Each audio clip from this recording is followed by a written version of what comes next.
and welcome to SuperStree, Women in the Startup Ecosystem, the show that talks about the journey, challenges, and path ahead for women in the startup ecosystem. We shed light to make women realize that no less than the sky is the limit for them in this emerging world of startups. I'm your host, Nikita Kochar. SuperStree, Women in the Startup Ecosystem, is a podcast series by Department for Promotion of Industry and Internal Trade. DPIIT is a central government department under Ministry of Commerce and Industry, Government of India. Startup India is a flagship initiative under DPIIT intended to build a strong ecosystem for nurturing innovation and startups in the country that will drive sustainable economic growth and generate large-scale employment opportunities.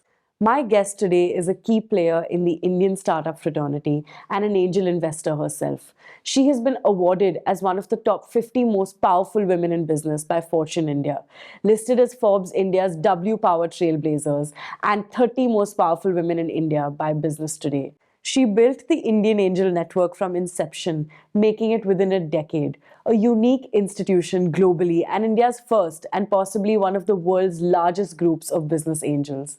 Her name echoes loud and strong. Please welcome Ms Padmaja Ruparel. Hi Padmaja, thank you for joining us today. Thank you for having me here, Nikita. Padmaja, after completing your education, you worked in the real estate sector. How was that experience? And how do you foresee women's participation in the sector as well and think that startup culture can add to increased growth and women's participation in the real estate space? No, I think it's a very interesting question. I haven't been asked this very often, so interesting. So I had to get into the real estate sector. I didn't want to get into it initially. I got into it because we had a small family real estate as an asset, right? My father was a doctor, a committed doctor, a passionate doctor. For him, his profession was his hobby and his hobby was his profession, which is very rare. So it was left to me to sort of sort things out. And, and 35 years ago, it wasn't easy in a city like Calcutta, which was a communist-led government. Women were not that common in business, very protective about women in Bengal, very chivalrous culture at that time. But the thing was that it was getting into a situation and I decided to first sort it out. And as I started to sort of clean up the different tax issues, regulatory issues, tenant issues, I realized that, I was gradually just can create some resources and start building it out. So from about 10,000 square feet of space, I created 5 buildings with an overall capacity of over 250,000 square feet of space, all commercial except for one floor. So what it really led in my life, which was almost a foundation, that I was grabbing opportunities. I didn't think I would get into real estate. I didn't want to get into real estate, but when I had to do it, I had to do it, and then you want to push yourself to say, how could I do it better? I think the biggest learning for me was there was an opportunity, I grabbed it. At that time, I don't think women got into real estate too much, but today there is a huge opportunity.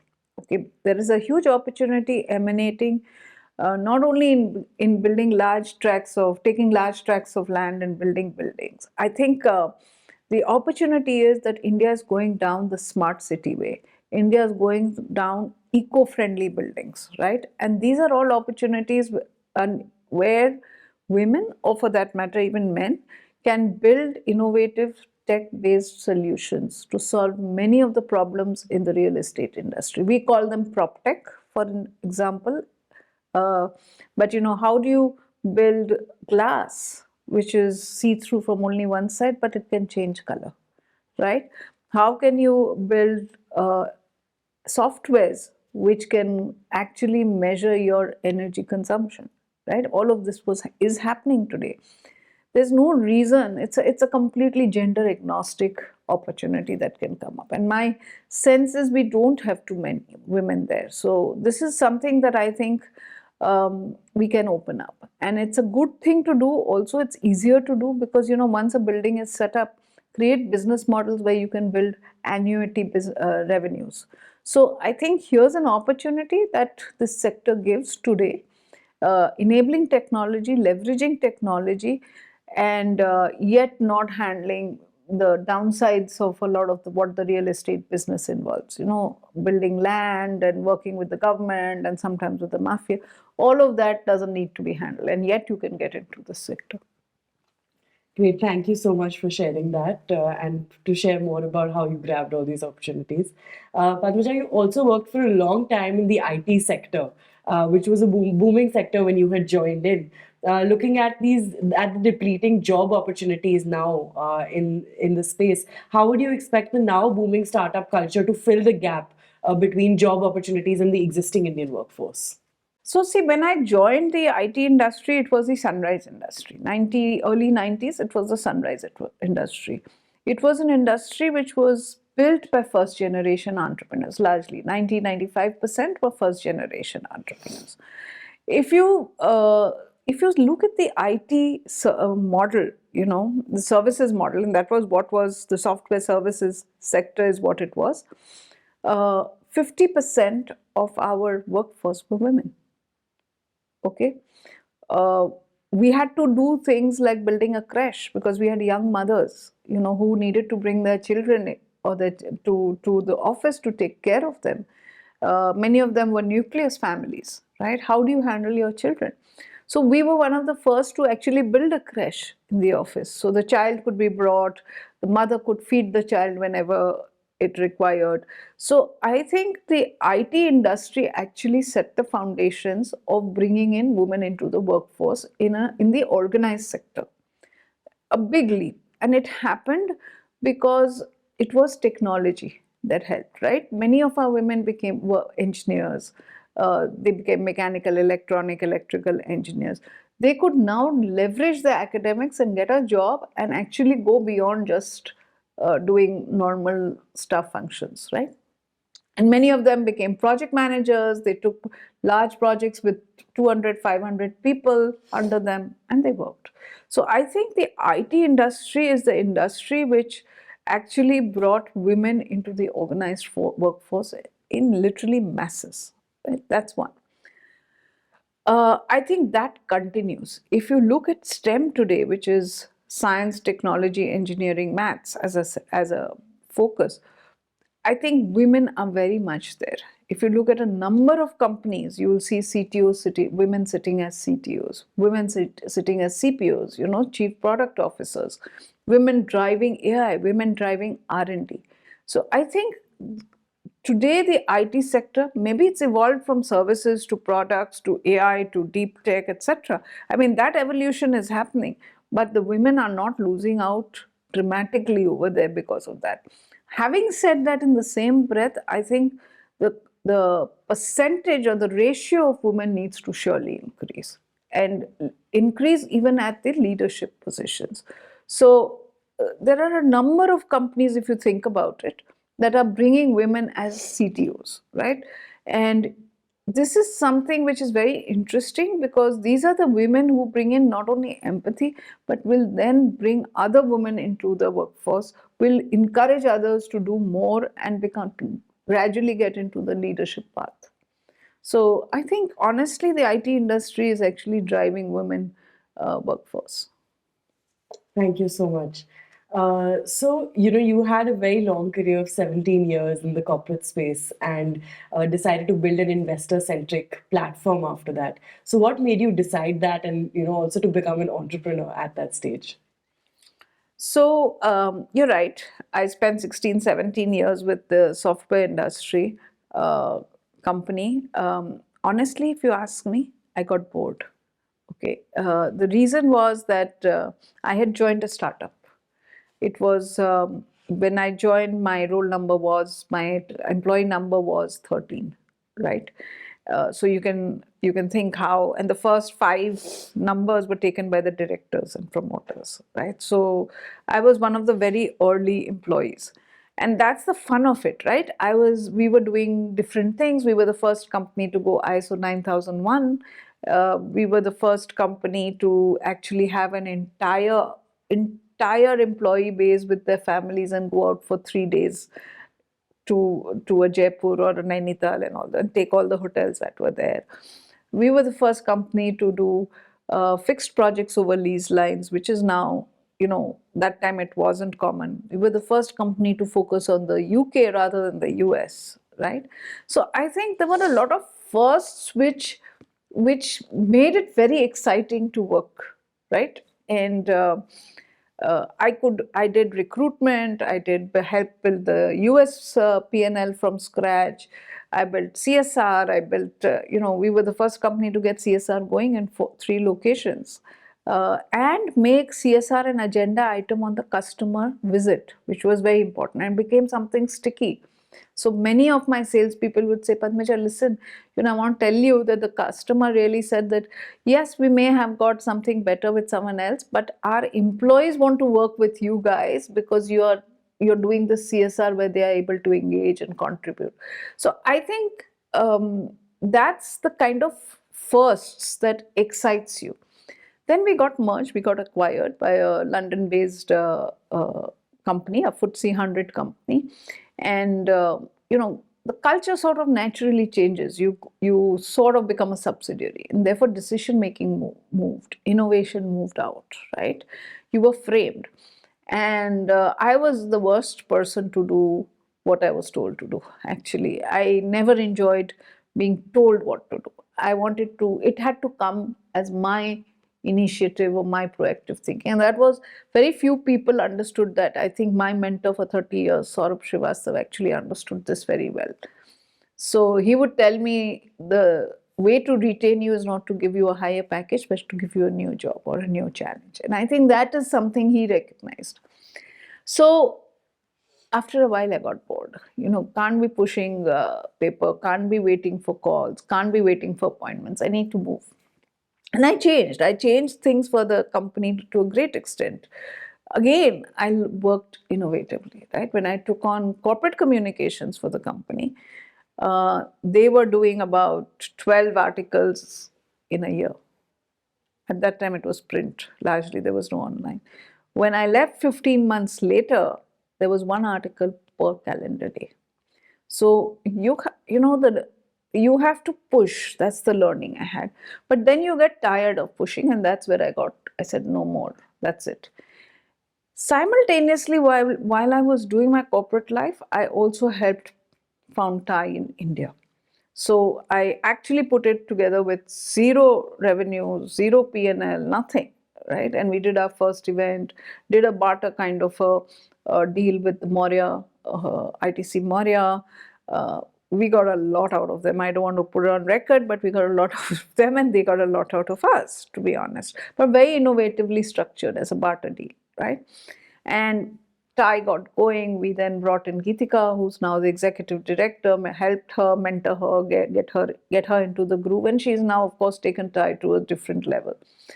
1 year later, I helped put Indian Venture Capital Association on its footing, and it became the oldest association representing unlisted equity, right, in the country. And today it's right through from seed to private equity. That's what it's representing. And Rajat today has taken it to new heights.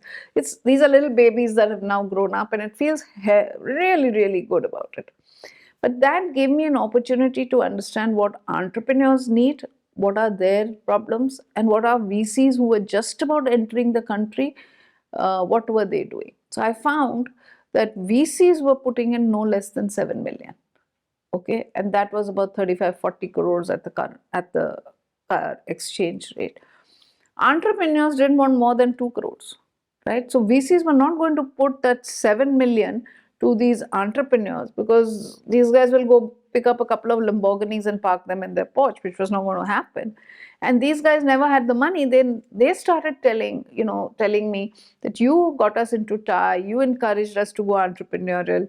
We put all our money, whatever our savings was, we borrowed from our friends and family, but there's no money after that. So it's very frustrating.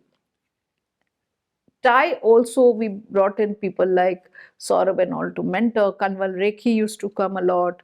I saw Sanjeev and Bhikchandani and Deep actually emanate and really become, they got mentored by Kanwal and people like that. So I saw that happening. And we started getting business plans, right? So one day we got about a bunch of business plans. We were looking at it. There were two ways to invest in them, in the good ones, right? Either each one invests some amount in one deal each, or we pick up a couple of deals and everybody invests in all the deals so that you risk mitigate, right? And little knowing, that was the beginning of IAN. And it was actually started over some very good wine spilt over an excellent carpet. I still think that sticks in my mind. But that was the beginning of IN, to see where the gap was, what entrepreneurs wanted, what was not being fulfilled by VCs, and of course, banks don't invest without collateral. So, and startups by definition don't have a collateral. So that became the beginning of IAN. We thought we were very smart to do this, and then Google was already active at that time. So one started researching and found we were not that smart. There were other groups, and it was called angel groups. That's how IAN became an angel group. And I think the difference is, still is for that matter, is that a lot of angel groups were over dinner, kind of local over dinner groups. So you would have Cambridge Angels, you would have Oxford Angels, you had New York Angels, you had Tri-State Angels. And therefore they'd get entrepreneurs only from that area, and over dinner people will say, okay, I'll put in money. It's a very clubby affair, and that's something I surely didn't want to do, run a club at that time. So we stepped back. We have 1.3 billion people, 1.4 billion people. We think scale. So we started building this platform, which actually brought angels from around the world and entrepreneurs from around the world to be able to invest and raise money. And our idea was that it shouldn't be only money. How can we help them? How can we handhold them? How do we mentor them? And lastly, how do we help these companies access global markets? And that's how IAN platform started. That's our tagline: money, mentoring, and market access. And what we wanted to do is build a platform and an institution which is built on integrity, on credibility, on value add. And that's how it all started to emerge. And today, of course, we are the single largest horizontal platform. Entrepreneurs can raise from 25 lakhs to 50 crores. We have an angel group, we have a fund, we have bio angels, we have another fund coming up. So I think that's the space, that's how it grew. So it evolved over time. And I think the learning that I'd like to throw out to people, that these small opportunities, these small knocks on the door, listen carefully, and you will never, I've learned this, that you'll never have an organization or an institution on day one. You can't come up, and I've seen this in entrepreneurs. They say, okay, I need an organization with 10 people to start this. It doesn't work like that. You have to sort of do ground up. One, I was the only person, no office. I'd go to the Oberoi lobby and meet investors. Because I was a woman, they'd treat me to coffee and I would happily agree to it. That's how you gradually, step by step, brick by brick, build it. And I think that's the big thing, that do your Sherpa walk, head down, step by step, and it'll happen. Thank you so much for that. I think you touched upon this a little bit, but were there any obstacles you faced on grounds of being a woman entrepreneur? Nikita, this is where I think I was very, very lucky. I came from a family, from parents who literally did not differentiate. I mean, I didn't have a brother, so I was made to do everything that a man needed to do as well as a woman. Went through the tough times of going under a car and figuring out what the mechanic has done, and doing what other girls did. So to me, honestly, it wasn't that tough, but I do realize that there are many other women who go through tougher times. Absolutely. So, Indian Angel Network is also a networking platform for angel investors. What proportion of angel investors in this network are women? And what is the trend currently with women joining this space? So I think you're right. You've hit upon a very important point. Uh, we have, I think the percentage of women entrepreneurs is higher. The percentage of women entrepreneurs who've been funded is somewhere near 16, 17%, if I read right. But the number of investors is women investors is abysmally low. Angel investors is lowest, I think. We are probably less than 1%. In a country with 1.4 billion people, we should have about what? A couple of lakhs, 4-5 lakhs of investors. I'm removing the family offices for this discussion. We are abysmally low. I think, who are angel investors? Typically, angel investors are those people who've started an entrepreneurial journey, completed that journey, created some wealth, which has disposable amounts which they can invest. I think what is happening is many of those women are not coming back into the investing entrepreneur ecosystem to invest. But that's the downside of it. I think the upside of it is those who are coming, they're really putting in a lot of effort, not only money. They are helping to mentor, they're helping to arbitrate, they're helping to drive mentor companies. They're trying to bring a different perspective. And I think that's the good part of it. But do we have a path to grow? Oh, sure. Yes, of course. Great. That actually brings me to my next question as well.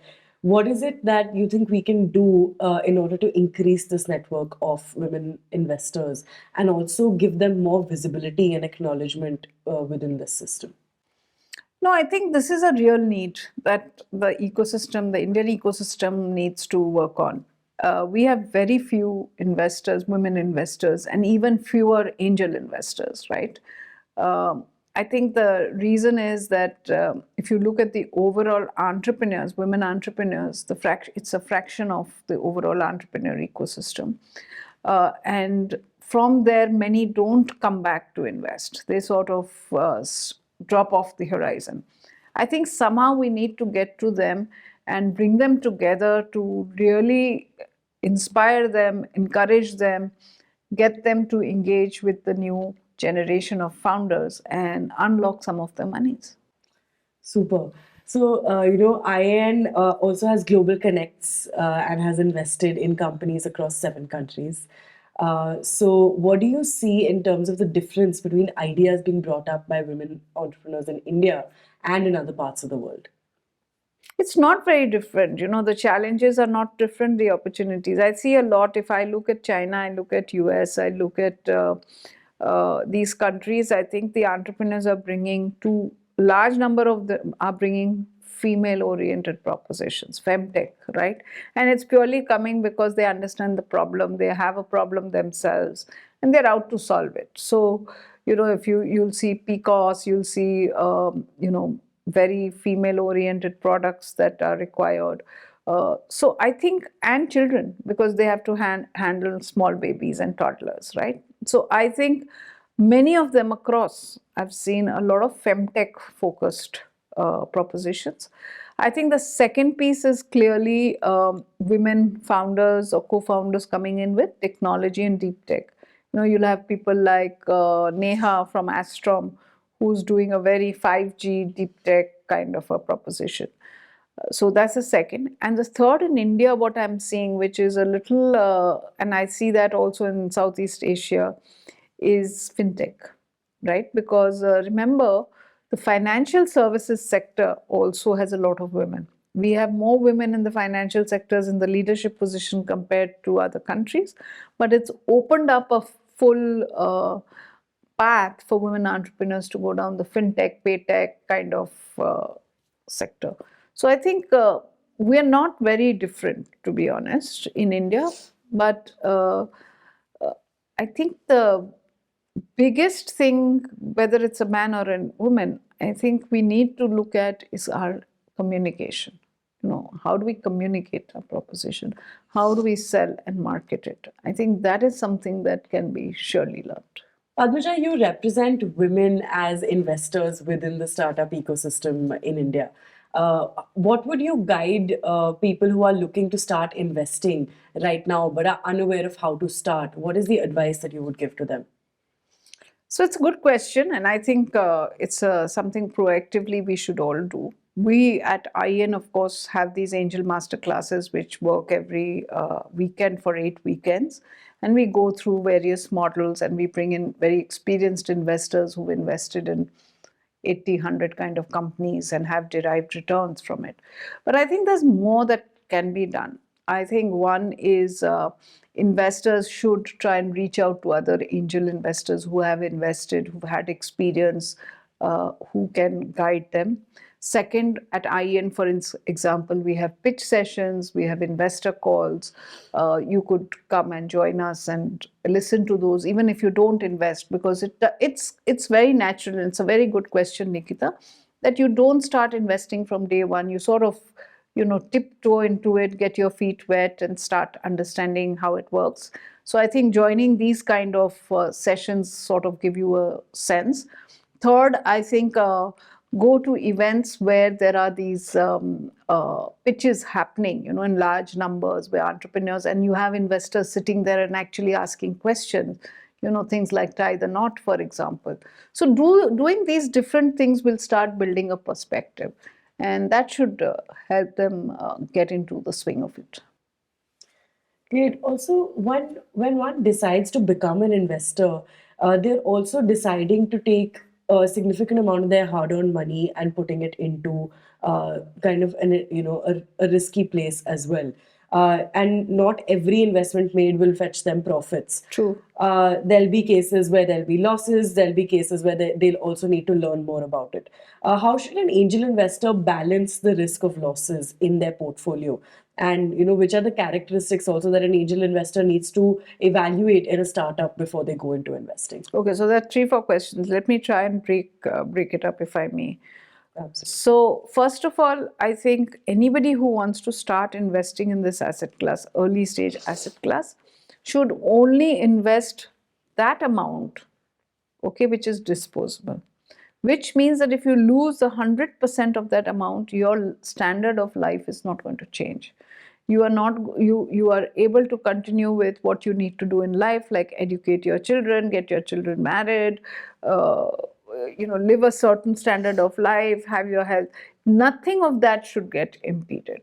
Your daily life should not get impeded. Only then start investing, and that amount also should be excess. That's why I call it disposable. Okay, if you didn't have that amount, you would still be okay, right? So that's number one.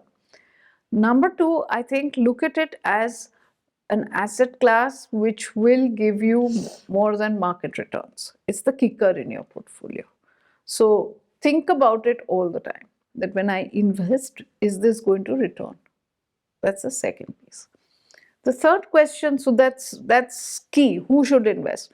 Typically, I have spoken to a number of investors. Let me just take an average.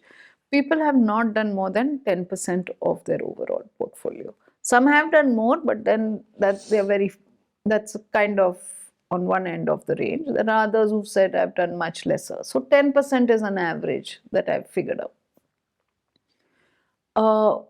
How do you choose your investments? Before that, I want to come to portfolio strategy. I think as an investor, this is a high risk asset class, as I said. So you need to build a risk mitigation strategy. How would you build a risk mitigation strategy? Is you build a strategy by investing in a portfolio and not just banking on one deal or one investment. So when you're investing money, look at a minimum of 10, 12 companies that you will invest over a short period. Short period here means within a year or so, year, 15 months, somewhere there. The idea is that you will invest in different sectors. You will invest at different stages of the company. You will invest in different geographies. Even if it's not overseas, invest in different. We are a large country. We are throwing up different problems, challenges, and different solutions are coming up. Different geographies. And with different people. That's why angel investor groups are so interesting, because they bring in domain expertise. I may know something, and you will invest not only in the promoter, but you'll also say, hey, she's investing, she understands this, so let me put money. Similarly, you will know something which I don't, a domain that you are an expert in, and because you invest, say, okay, I like the guy, but even she's investing, so let me put in money. So angel investing is a combination of peer and promoter and peer investing. right? So build a risk mitigation strategy when you're building your portfolio. The second thing that you asked me is, how do you choose which company to do? So there are three things that you look at initially. Is this a solution? Whatever the founder is proposing to you, is there a real pain point? Is there going to be a customer who is actually having a problem, and this solution will solve that problem? Okay. And is it something which is different or done differently? So let me explain this. If it is a different, which means that, when we were young, at least when I was young, you guys are still young, we used to have those telephones which were wired. You had to sit in one place, stand in one place, or sit in one place and communicate.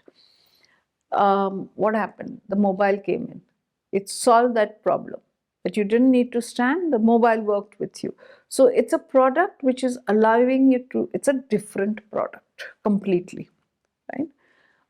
Differently means, look at the BPO industry. Fundamentally, what was it started with? It said that you are a corporate, you have these staff functions of recruitment, payroll, etc. We'll pull those out and allow you to focus on what you are doing for your customers, and we'll handle all of this with more efficiency and lesser cost. That's the genesis of the BPO. So you were doing things differently. Second, so that's one thing. What's the proposition? Is it something which is unique, which is innovative, which is solving a problem? Is it differently? That's what's one point. The second big point, I think, is the size of the market. See, the business model of investors, be it angels, VCs, private equity players, is you are buying shares in a company, and your returns are not going to come from dividends. If the company is throwing up cash year on year, you're not going to take dividends on that surplus. You're wanting in the entire profit to be plowed back into the company for growth. So how will you get your returns? You will buy shares, let's say, at 100 rupees per share, and you're hoping after 3, 4, 5 years, you will exit it at, let's say, 1,000 rupees, and your capital gains, which is that 900, 1,000 minus 100, that 900 is your return. That's called capital gains. And that's when you sell your shares. If that be your model, it is absolutely imperative that there needs to be a hockey stick growth curve on the revenue line, right? And that can only happen if you are targeting a large market and a growing market. Therefore, the product has to be sort of figured out, is this a need to have or a nice to have? You're wearing a jacket, right? You need this daily. So it's a need to have product. But tomorrow you go and buy a lehenga for your friend's wedding. That's not a need to have. If you didn't have that lehenga, you could have worn a sari, correct? Or you could have worn something else. So that's a nice to have. If it's not hanging in your wardrobe, you're not sort of stalled in life. But if you don't have a jacket, you are, because that's what you need in your profession. So it has to be a need to have, because that is what will cater to a large market and a continuously growing market. So that's the second piece that I look for. And the third, and there are a lot of other points which I'm not going to cover. The third piece is the entrepreneur. Personally, for me, 70% of the weightage is that two guys standing there. Do they understand what they're doing and why they're doing, and the sector and the customer need? That's all the hard ticks that I look for. The soft ticks are, have they worked together? Or do they know each other for a long time? Like good friends also start out. Will they do this business even if I don't give them money? The grit, the determination. Are they leaders? Are they salespeople?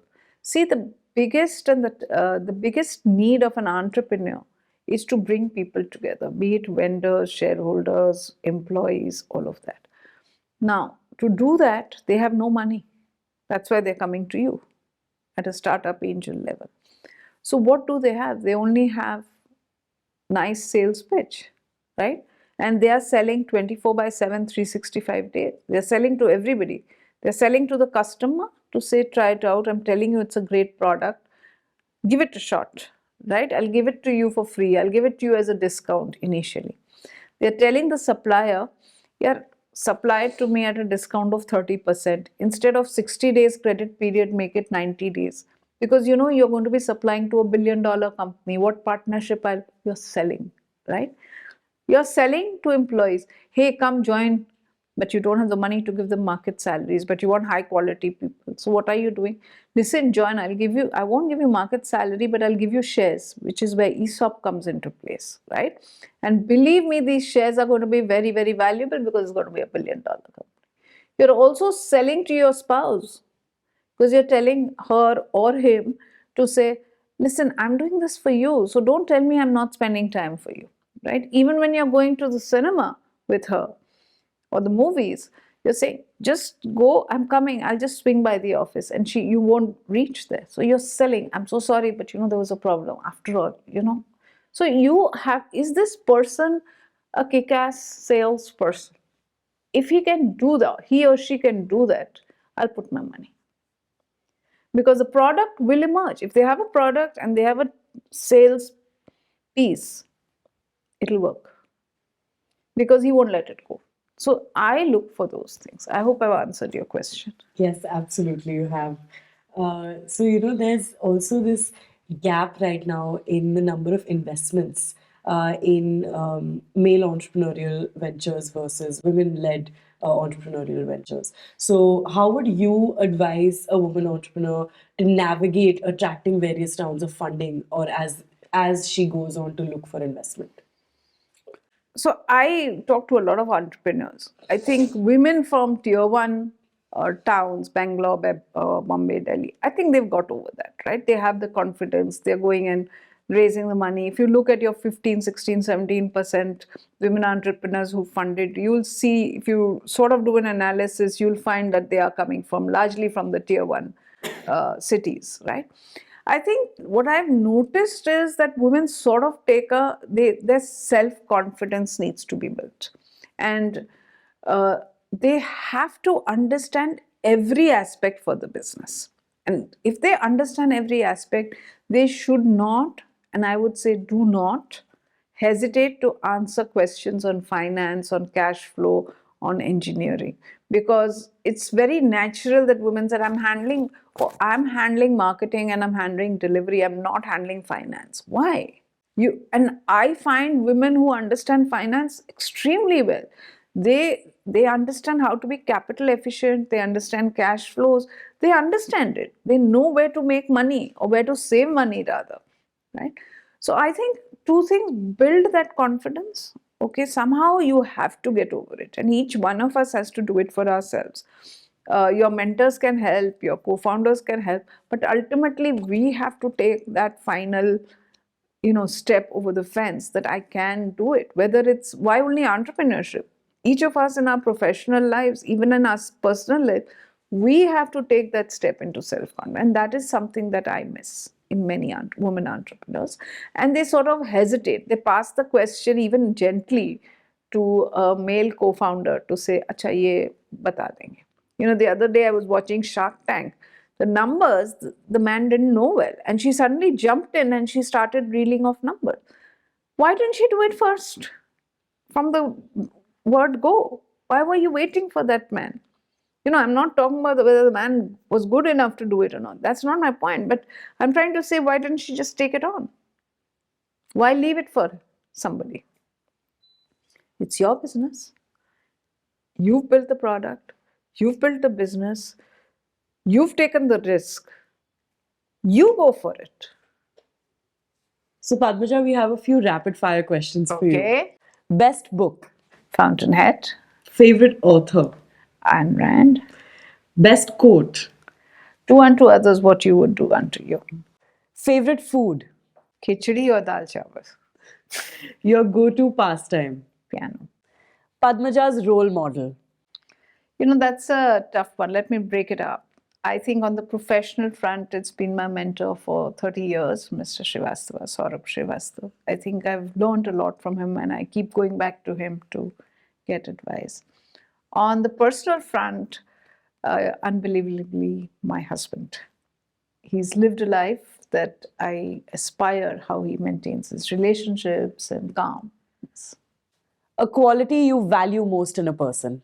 Integrity, trust, and truthfulness and transparency. How you want to be remembered. I don't want to be remembered. I want to just do my bit and slip away. This brings us to the end of the show. In the end, what do you think are the top 5 elements that an angel investor must possess? I think you have covered this earlier as well in a few bits and pieces, but just as a final statement. I think the ability to be clinical when you are deciding to invest or not to invest, empathy with the entrepreneurs, hard work to read and research, because as you build in a risk mitigated portfolio, you're going to invest across sectors. So it's useful to do some hard work and understand the sector. It'll make conversations much more useful. Value add, okay, help out and value add wherever you can. And finally, if you can't value add, stay out and don't create problems. Thank you so much, Padmaja, for sharing your remarkable journey with us and being with us here on SuperStree. You're truly inspiring. Thank you. On that note, I, Nikita Kochar, would like to say goodbye. We will be back with another season of SuperStree, Women in the Startup Ecosystem, powered by Startup India DPIIT. Till then, keep dreaming, setting goals, and staying determined to achieve what you desire. Thank you.